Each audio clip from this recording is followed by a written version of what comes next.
What's going on, guys? Welcome back to the channel. Today I'm gonna be working on the Mini a little bit. After the party I parked the car and I went out to it a couple days ago and realized that the car was sitting in a puddle of oil, and I'm not really sure where it came from. Up until last night I brought the car into the garage and realized that one of the lines on the oil cooler had become disconnected, causing all the oil to spray out through the front bumper and not be in the motor. So I do have to do a little bit of work to make sure that the motor hasn't gone bad yet.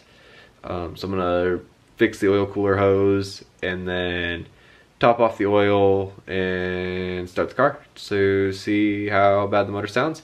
And then this weekend we'll be doing an oil change and then trying to do an oil flush to make sure all the coolant mixture from the head gasket swap is finally out of the motor. And then I'm hoping I don't have to do a clutch job, but I think the clutch may be starting to slip after a couple of years of use, so that may be up on the list as well. I also picked up some Voodoo glass cleaner. I found out about Voodoo through IFO. One of the Dom ended up getting some, I think, quick detailer put in front of his car, and the company seems to be up and coming, and I wanted to check it out. I needed some new glass cleaner anyways to clean all the oil off the back of the car, so I was gonna also see how that worked. So let's take a look. Alright guys, so the first thing I was going to try was this glass cleaner. So let's go ahead and see how this works. So this is the Voodoo glass cleaner that I picked up. It should be ammonia free, so it'll be good on the tints and everything like that. This is their brand, their Voodoo Rides. I just wanted to try it out and see how it worked. So it's supposed to be their foaming I don't know how well it's supposed to foam. Foamed up a little bit, but it's really just running down the window. So I just got to clean microfiber and try to see how much, you can kind of see how much oil is all over the back window. So I may need to clean it a couple times. But from what I can tell,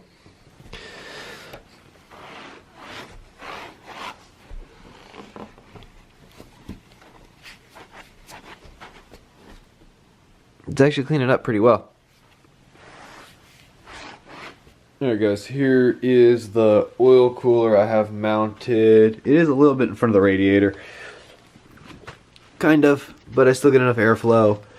It's an Airtech brand, but what happened was with all these oil lines, this one actually came off, so it was sitting in the front bumper, and I've cleaned this a lot, but it's just coated in oil still. So really what I need to do, it came off of this fitting here. So what I'm going to do is I'm going to put a coupler on this, reattach it, and then hopefully fill the car back with oil. Alright guys, so I've got that all patched back up. I know it's hard to see. There you go. So I've got this all patched up. I just reconnected it and put one of these on it. It's just kind of help keep everything on there. The other ones are all tight. I've checked everything. I've kind of given everything a quick wipe down on all of this.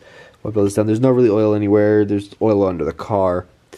But I checked the dipstick and there was a little bit left on it. So I'm going to hope that's a good thing. And then I'm going to go ahead and top off the oil and try and get it started. Alright guys, I'm going to try and film this one-handed. So I've got the funnel shoved between the intercooler and the strut brace into the valve cover, and I've got some of my leftover Rotella T6 oil, which is what I've been using on the cars. I was talking to a buddy a couple years ago, and he was sending in a bunch of samples and stuff, and it seemed to work really well on his cars, and I've been using it and haven't really had any issues on mine. It's also kind of a low-cost alternative to a lot of the more expensive fuels.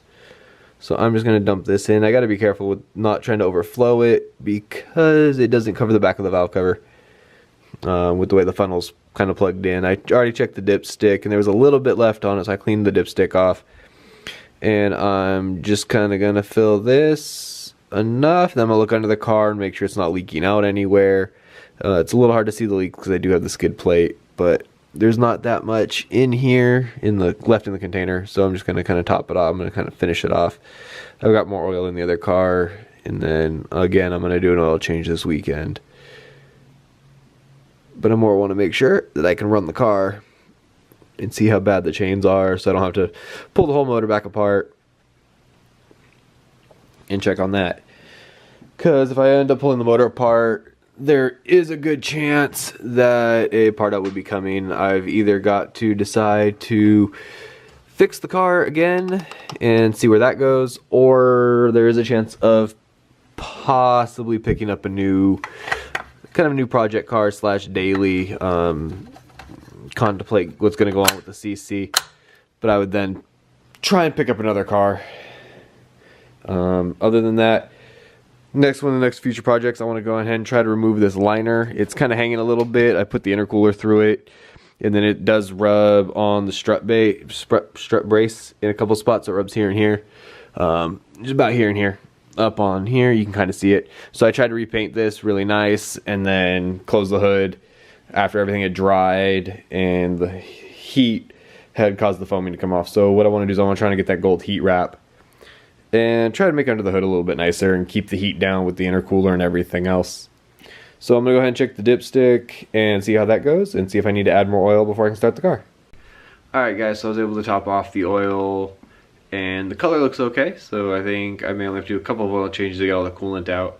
I think most of it got let out when the oil cooler became disconnected. So I was able to check the oil, everything's fine there, it's all topped off enough to where I can start the car. However, because it is so late, I'm going to be able to start the car in the morning, so I will see you then. Morning guys, it's the next morning and I'm going to go ahead and try and fire up the Mini before I go to work, just to see how bad the motor is. So,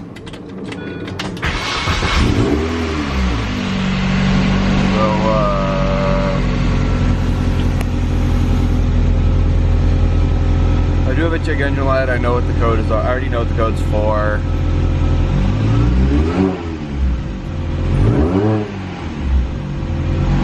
Chains sound a little noisy.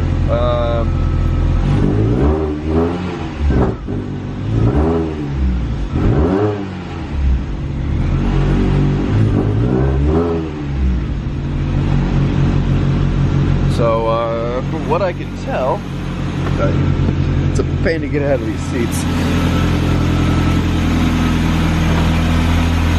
It's a little noisy, but I have a feeling that I'm really hoping that's because the oil needs to be circulated.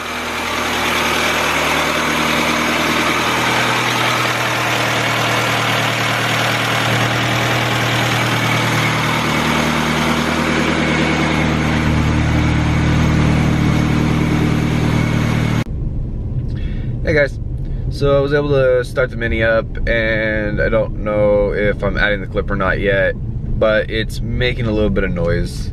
So I'm gonna do an oil change and see if there's anything that comes out, any little pieces of metal or anything that comes out in the oil.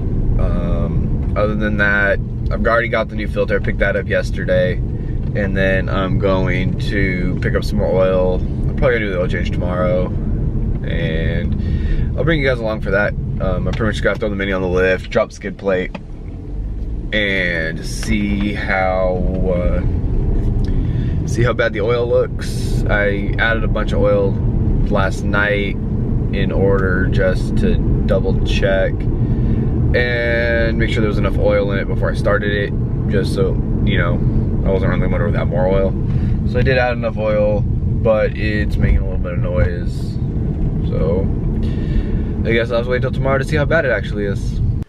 Hey guys, realized I didn't really close out the video when I was driving to work, so I just want to make sure you guys like, comment, subscribe, and try to share the videos just so more people can find out about us, so we can bring you more and more content. Other than that, I hope you guys enjoy the next video.